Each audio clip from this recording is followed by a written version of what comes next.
Okay, hi, New Era Awakenings. We are back. This is our take two technology.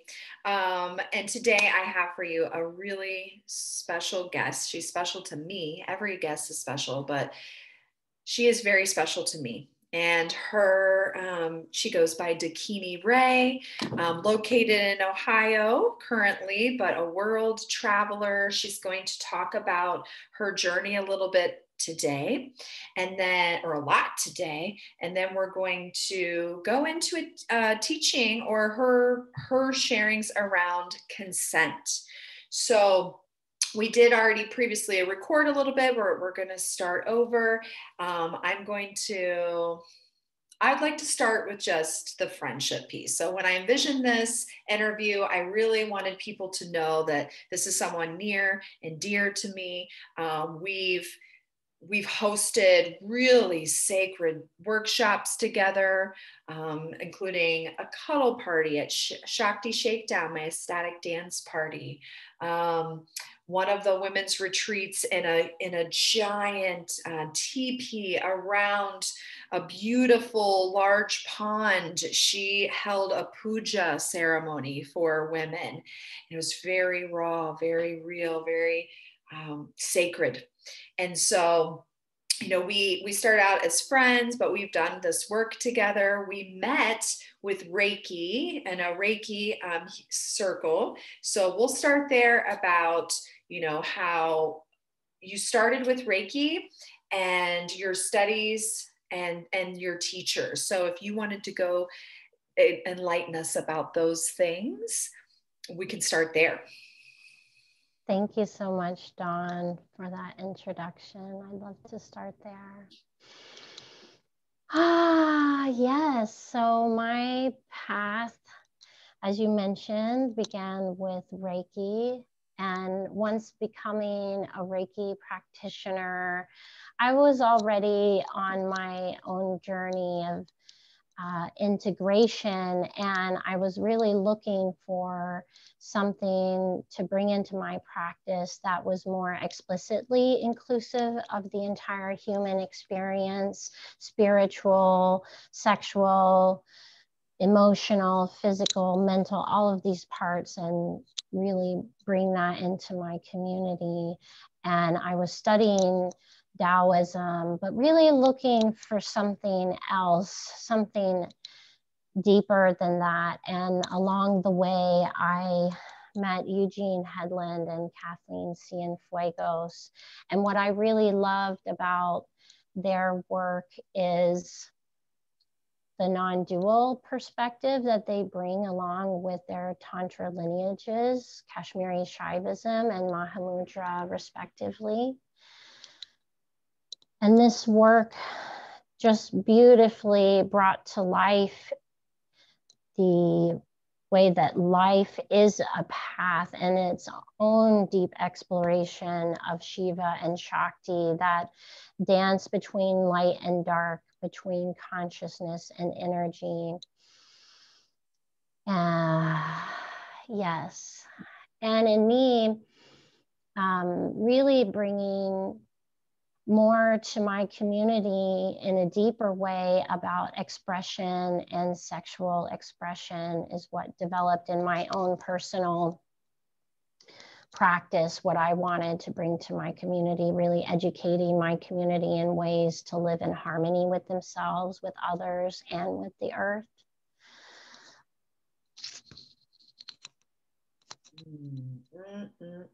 That was beautiful. Yes. So non-duality,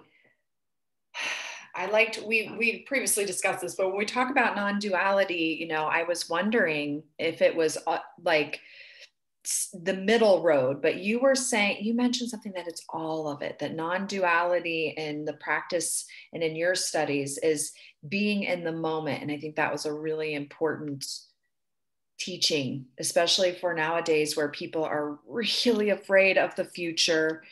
They haven't even grieved the past yet. A lot of people, and there's a stuck feeling. So I'm wondering if Tantra is a way, it sounds like Tantra, whereas Reiki is an energetic, more about the energetics, which is important. You were saying that you found this path, or you're exploring, you're walking this path that includes not only the energetics of life and the mental and the physical, but also the emotional piece. Yes, thank you for mentioning this again. Right, so using the tools of non-dual Tantra as a way to bring all of our experience together, bringing all the dimensions of ourselves together and dispelling the illusion of separation. And that idea of awareness in the present, in the here and now. Tantra says that everything is here and now. It's already happening. So how can we bring our awareness to that here and now, that life force dance that lives in and us now? This is what my teachers have taught me. And it just brings the richness to life when you think about that. And I don't know why this comes to mind right now, but I just want to share this phrase that people say sometimes: anything can happen. And we often want to judge that and say, oh, anything can happen, that could be so scary. But it's also can be very exciting. Anything can happen. Like, wow, that's so exciting. And so really, as you mentioned just briefly in your introduction to this question, the judgment part of it, taking away the judgment, like what is actually here? Wow. That was awesome. Heck yes. I love that. Can you tell me, because I noticed this word Dakini, and when you first stepped into that, would you say it's a title, or or maybe it's a way of being?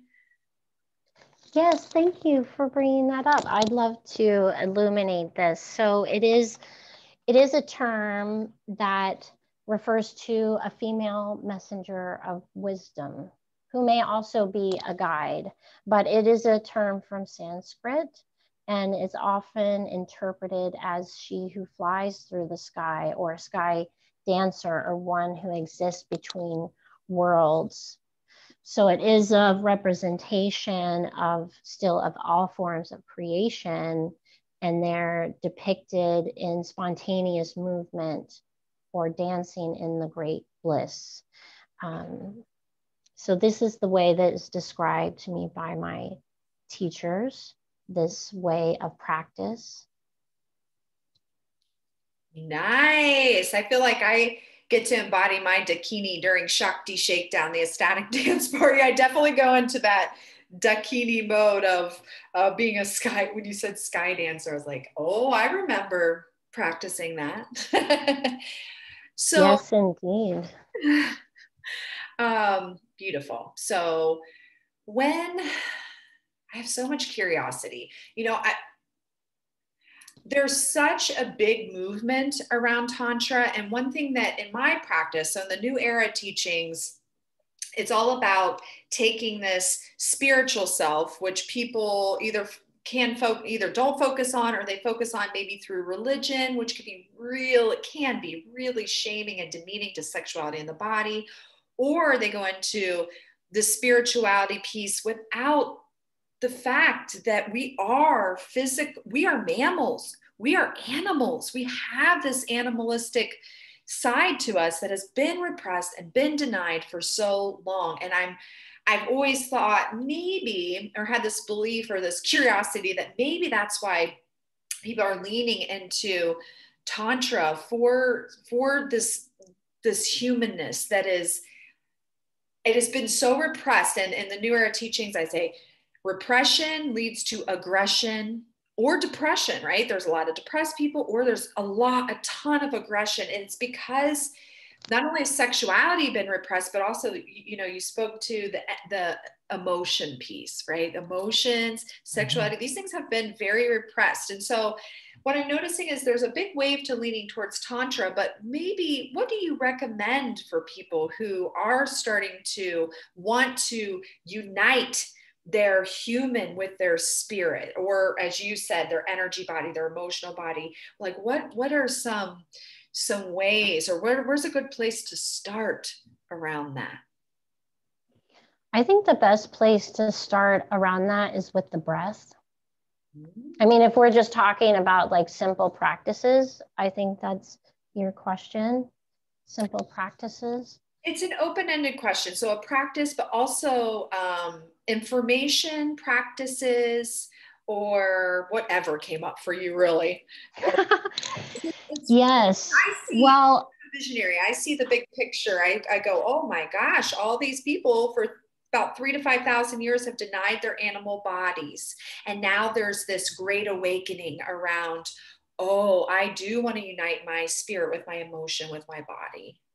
Yeah, thank you for clarifying that. Yes. Well, yes, I'll still start with the breath. Like if we're talking about the opposite of denying, for me is really references more the integration piece. So how can we be authentic people? How can we say what we think and do what we say and have that integrity part of the integration, that we are showing up and expressing ourselves in authentic ways? And this is so important with the breath. And the second part I would say is with sound. Authentic breathing, authentic sounding. When we can have awareness just with our breath, when we can breathe as authentic as the wisdom of our body wants to breathe, when we can be aware of our thoughts authentically and truly to ourselves, and also making sounds, whether that's with language or whether that's just that raw animalistic, type of sound that you referenced earlier. Yes, integration of the self is such an important piece of this path. And I'll also share now, because it's just timely, I'm actually going to be offering at the beginning of March a month-long course journey with John Malatke on integration of the self, infinite integration, living your best life. There are all these tools, and we're really taking from this need that people have for community and showing up for community, and really turning it back on the self, that we have our inner journey to integration. And so that's going to be really powerful, is those tools that we're going to present there. Awesome. I'd love to share that. That'll be shared on my website here in the next week or so. Great. Well, let's go ahead, because we're going with the flow. And while everybody's listening, get your pen and paper. What is your website so people have that? Yes, it is embracedelation.weebly.com. Embraced elation. Beautiful. And that sounds like it's going to be a great workshop in March. And the breath and sound piece, it's so simple, but it makes a lot of sense, because spirit comes into us through breath, right? If we're not breathing, we're not connected to spirit. And then the sounds piece, I was literally just teaching that to my daughter on the way, dropping her off at her group this morning, because there was a car who was really up close to me in the back, and then I moved out of the way and I went, or so, I made a primal sound, and Shay goes, that's not necessary. And I said, honey, it is, because if you hold in that energy, it can hurt you. It will eat you up inside, and so you just kind of spoke to the teaching that I gave my daughter this morning, which was like, yes, get out, girl. Do not hold that in. Repression leads to depression. Don't repress it. Yes, that's a perfect example. Thank you for sharing that. I love to give little practical examples. The double Taurian in me. Okay, so starting with breath and sound, and we have this wonderful offering coming up. Let's just go right into this other thing that or other teaching, which is really alive with you, which is consent. And I believe I got to experience it a bit when, last year with the cuddle party. And I'm sure there's much more to it, but what is consent? Why do we want to learn about it? Ah, yes, let's get right into it. What is consent? So, from a basic standpoint, consent is permission. And I realize that in the public sphere, like it's still very confusing for people to understand even what is permission. And so today, what I really want to talk about is what comes before permission. That's what we really need to learn as a society. And I guess I just want to start with a couple of relevant examples of when consent might be needed. Perfect. So this is something that has just, it came to me. I was listening to someone, a friend of mine, speak, and she was talking about a situation where she was with someone who really needed emotional support, and they were venting their situation, but they didn't ask for permission if space could be held for them. And so this is a very subtle type of consent violation, but I wanted to bring this example so that we can dive deeper into the subtleties of consent. So this is just one example of a consent violation, where how beautiful would it be if I approach you, Dawn, and say, Dawn, I'm having a really bad day. Can you hold space for me? I really just need to vent. I need someone who can just listen to what I'm going through. Whoa, So whoa, that's whoa. one Can I example. just say right there? Yeah. Yes, thank you. More, please. And being someone who has gotten really good, and I don't know if it's because I'm in my 40s or all the emotional intelligence courses I've taken, but being able to stop people, because that happens a lot. That happens a lot. People have this universal need to be seen for who they are and heard, and it's just not always appropriate because someone might not have, they might be going through their own stuff, or they might not have the energy. What I often do is what I say is, so I do this for a living, and you can book with me. And some people get really offended or they get angry, but I'm like, I actually don't have the capacity to do that as very often, because I do it for a living. So, wow, I didn't even know it was going to go there, but I'm thirsty for more. Keep going. Yes. Okay, so my second example that I feel this is, everyone probably has experienced this if you were alive in 2020 and a speaking person, or not a speaking person, but if you have language capacity, you probably felt this need to communicate with someone in some way around COVID. And so I'm seeing these uncomfortable situations where consent, getting permission to be the way that you need to be, is so important when it comes to COVID. Just asking a friend like that invites you over, you don't know what their concern is because we're not used to asking these questions. And how would it feel if, Dawn, you wanted to come over and you said, hey, I don't know where you are with COVID-19. Like, do I need to wear a mask? Do you want me to stand outside? Are we going to hang out on your front porch? All of these things. Some people may be concerned. Have you been tested recently? Maybe we should have a video call like we're having today. Wow. Yeah, it's interesting how what comes up for me around that is that Don Miguel Ruiz assumption piece, like never assume, it sounds like consent is about just not assuming that other people believe the way we do or the opposite, and just being curious and asking is part of consent. Yes, being curious and asking is definitely part of consent. Ah, thank you. So let's get into the bulk of this material that I want to present is also what comes before consent, right? So the negotiation piece, what is the process of negotiation? It's a consultation you're going to have with another purpose for arranging a contract whatever that contract may be, whether it's to hold space for another person or to figure out how you're going to spend time with someone who may have concerns around COVID-19, or in the case of my work with the context of intimacy and relationships. Consent is a collaboration. And so as consent is the permission that you're going to receive someone, we are starting with language-based communication. It's of the utmost importance in the negotiation process. Language allows us to ask for exactly what we want out of the collaboration, and we can avoid misunderstandings and unintentional consent violations. Can we do like an example around,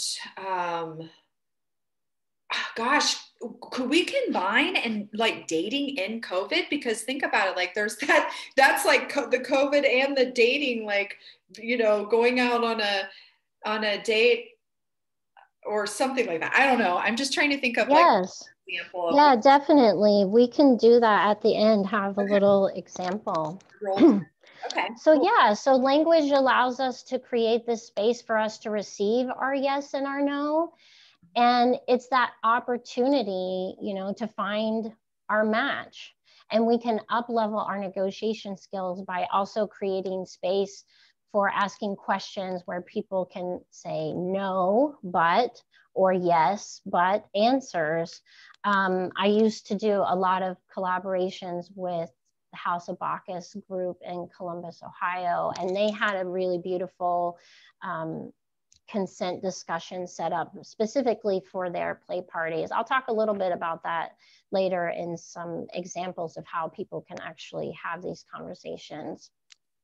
So we're talking about the use of language, and we want to remember that in the following scenario, you as an individual, if you fail to communicate your boundary to another person, there is no consent. The other person just doesn't know it yet. So we're remembering that it's important to ask for what we want, but it's also important to speak our yeses and our nos clearly so that we can stay in consent and stay in this collaborative space.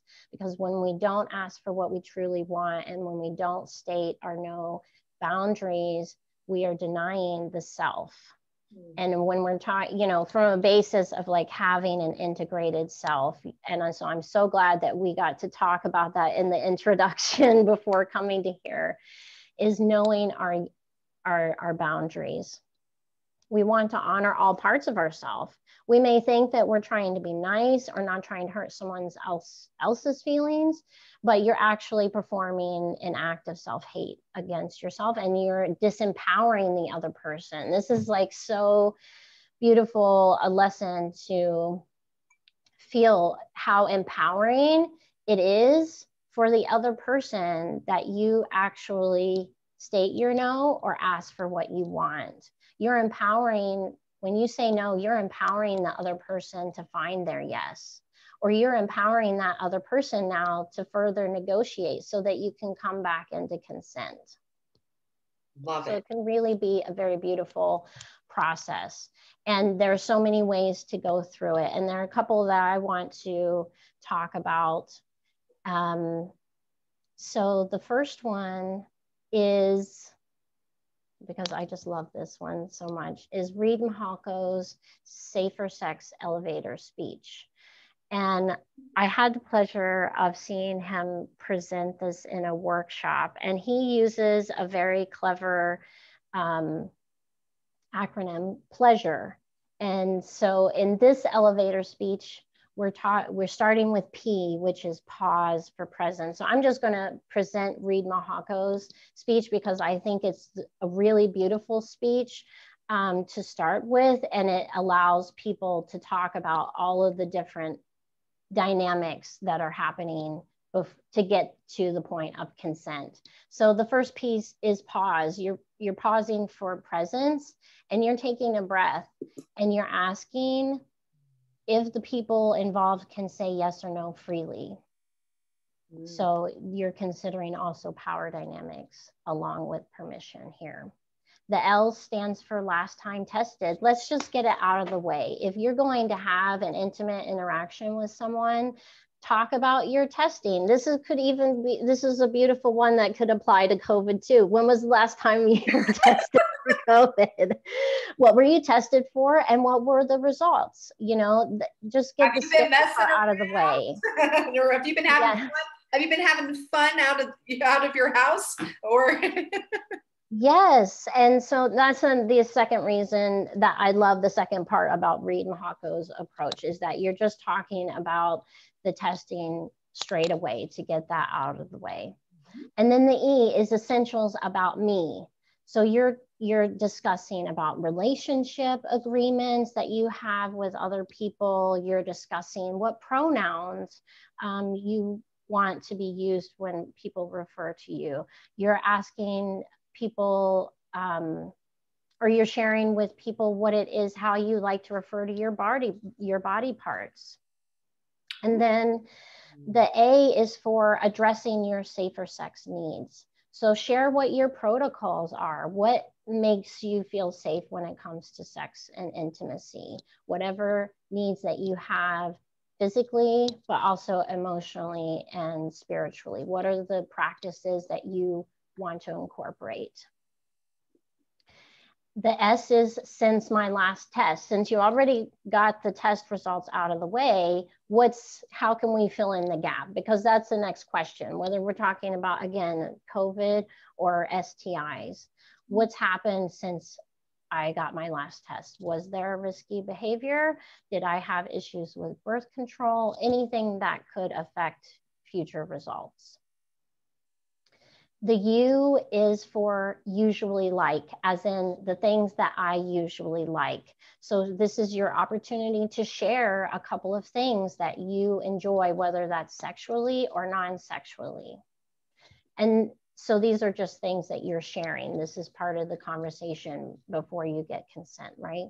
The R is for rather not. So you already shared what it is that you usually like.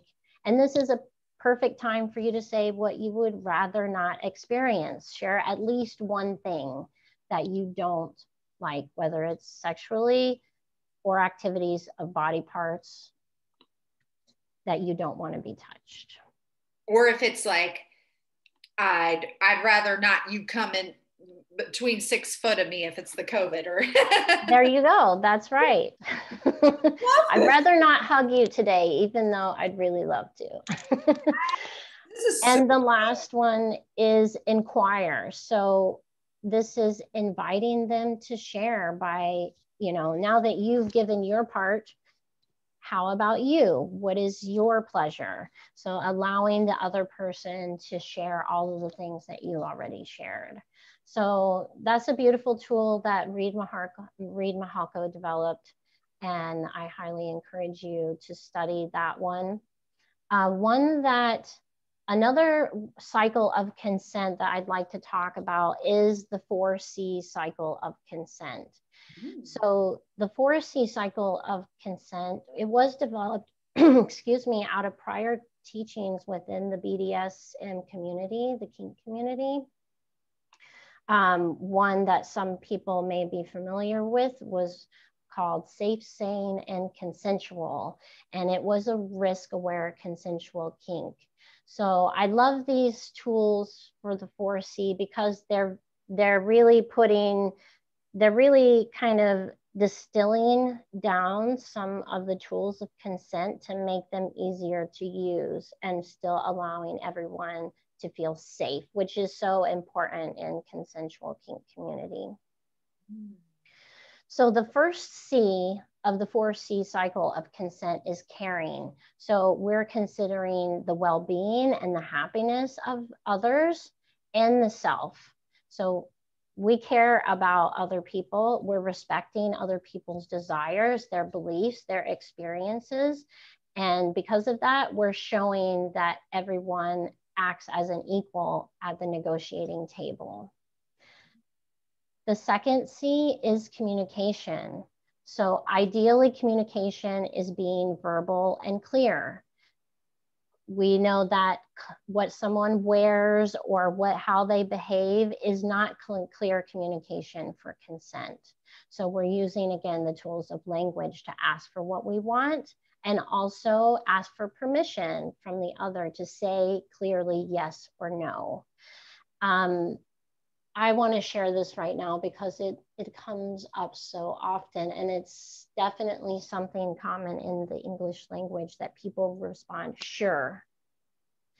Do you want this? Sure.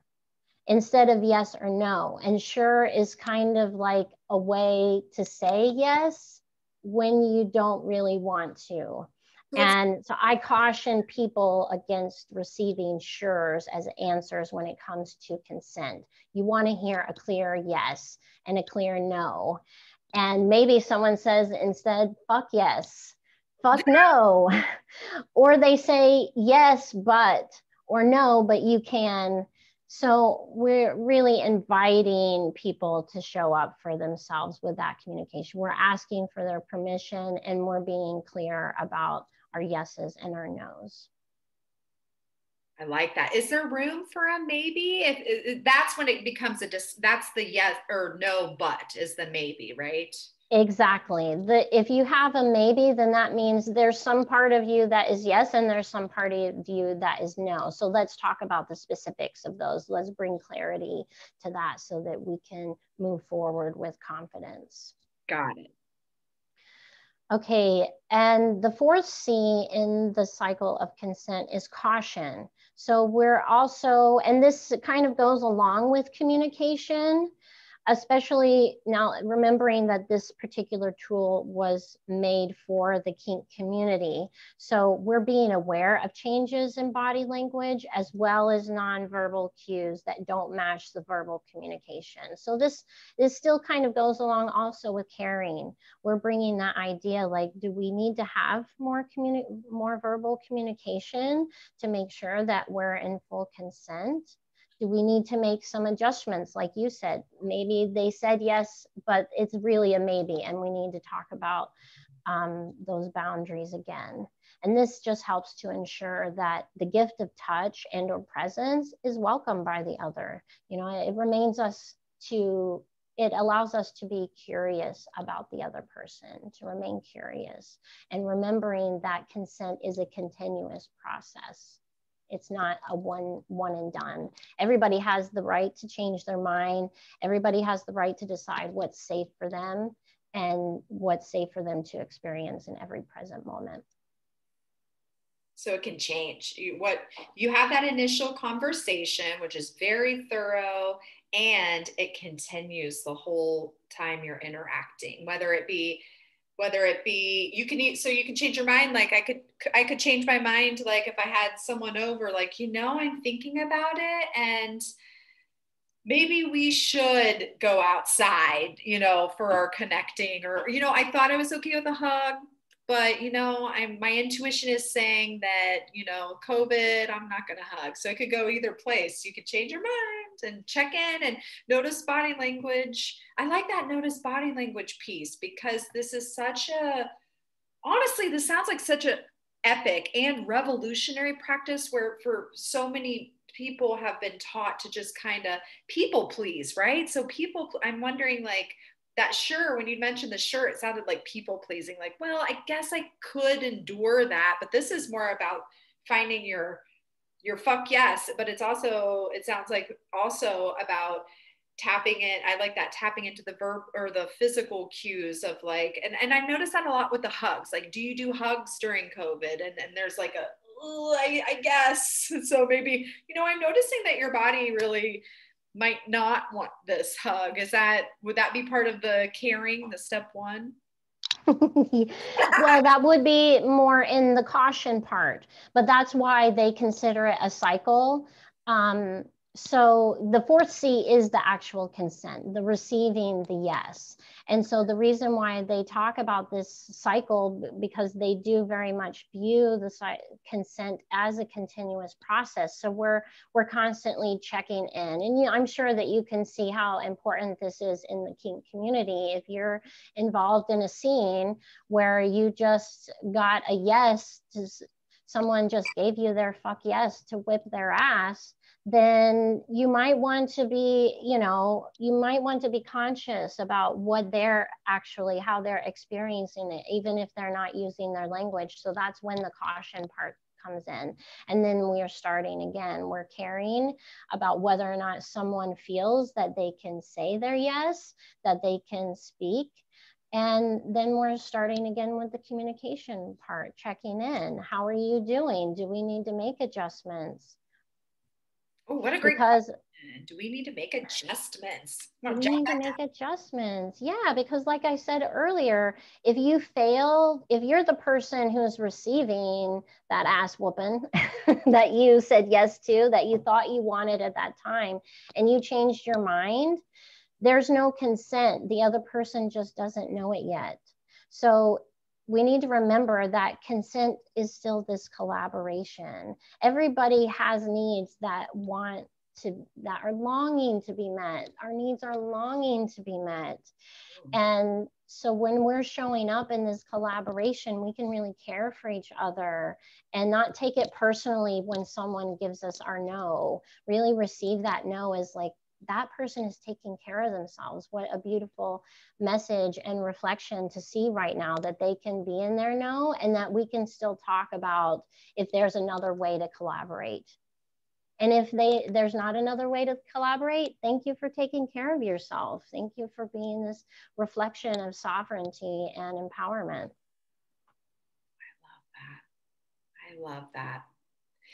So time integrity, I'm noticing that I might have, let's see, I have about 8 more minutes. So I don't know how much you have to cover, but that's what we have left for today. So just doing a time check there.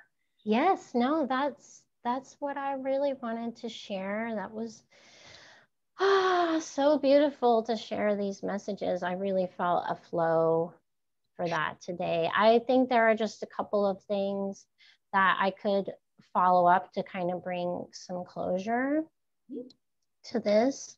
Some things that people don't often think about when they think about negotiation and the consent process. I know that I already said it's okay to change your mind at any time. And as in Read Mahako's Tool Pleasure, know that you can always pause at any time to gather your feelings or your thoughts before communicating them. This is so important to bring self-compassion and self-love into any negotiation space. And it's okay to not know what you want. It's okay not to know what you want. But are you willing to communicate that? And being curious about yourself lends again to that negotiation process to try to find if there's some way to collaborate with another person. That's good. And the next point that I want to kind of close this out with are a couple of other ideas about the negotiation process that you may want to develop an exit strategy or know how or when you're going to walk away from a negotiation. So this has to do, one, with personal boundaries. What are my personal boundaries? So this is, again, knowing the self, integration of the self, and knowing your boundaries. So you can also, this can be part of actually the caring process for any consent discussion in an intimate situation, for each person to know what happens after. What happens after we've consented? What happens after we've experienced what we came here to experience? And this can be a beautiful way to bring closure. Everyone may have a different idea about what this experience means to them. So discussing that exit strategy, or how, what happens next after this. And also, one point for, especially for intimate settings when we're talking about consent, is opening ourselves to hearing what is another person's trigger, what may cause them dysphoria.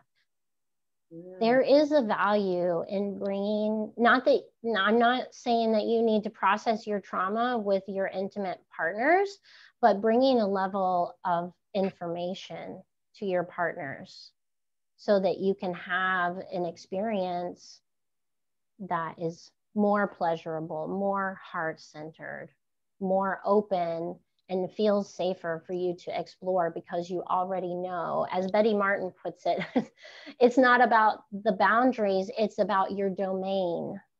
What's in your domain, knowing what's in your domain and what's at the edge of that domain, that's your boundary. So Ooh. just another way to think about boundaries and what happens, you know, informing our partners about what happens on the other side of that boundary. I mean, I could see where there might be without a discussion afterwards. So you have this experience together. And I'm guessing this is less like our COVID experience, you know, our COVID hangouts or something, you know, and more about having a deeper, intimate experience. But that last conversation, I guess I wasn't quite sure. I mean, I started writing down notes, but can you give me an example? Would that be about expectations, like that this could happen again, or that this means that we're connected still? What can you give me an example about that conversation that you talked about afterwards? Yeah, so there are two examples that I could give. One example could be that your intimate partner is someone in the LGBTQIA community. And so dysphoria could be an actual thing that they are very familiar with experiencing. Maybe that's not a term that they know how to really translate into their memory of personal experience. But informing our partners what is a trigger for dysphoria when we want to support, you know, all parts of that person's experience. And then, you know, another simple example could be someone who is a victim of sexual assault and who has this deep longing to experience intimacy, but they have all of these fears. This is, I would say, maybe one of the most important ways that you can show up to a partner that you really want to be intimate and say, oh my goodness, I have this longing to share myself with you, but there's a part of me that I haven't completely figured out yet, but I know some things that trigger me and that make me think of that experience. And I don't want that part of my past to come into this experience. So I want to share with you some things, some behaviors that really trigger that in me. Awesome. Perfect. Those are great examples.